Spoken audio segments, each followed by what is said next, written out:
आज चाहिँ हामी यहाँनिर भ्यागुते ढुङ्गामा आइपुगेका छौँ र यो भ्यागुते ढुङ्गाका अब विभिन्न कथा किंवदन्तीहरू त प्रत्येक ठाउँका भगवानका देवताका उत्पत्तिका स्थानका विभिन्न किंवदन्तीहरू रहेका छन्। अब ठ्याक्कै भ्यागुताकै आकृतिमा रहेको छ र भालेपोथी भ्यागुता पनि छन्। यो चाहिँ भाले भ्यागुता भन्ने पनि गरिन्छ र अब बुवाले यो भ्यागुते ढुङ्गाको बारेमा के भन्नुभएको थियो जेठो दाजुबाटै म सुन्न चाहेँ, लु भनिदिनु।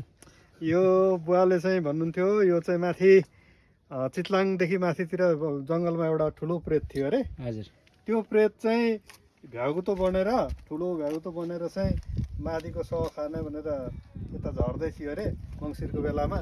र यहाँ नजिकै मान्छेहरू डङ्गेरे मान्छेहरू आउँदा यत्रो भ्यागुतो उफ्रिँदै गरेको देखेपछि एउटा ठुलो ढुङ्गाले हट्क्याएर छ भनेर खिचाएपछि आधी गाडिएपछि ल के यो मारिहालिस् नि, म त माथिको सह खाने भनेर हिँडेको, यी मारिहालिस् नि भनेर आधी खिचेर बसेर मझितिर फर्केको अरे।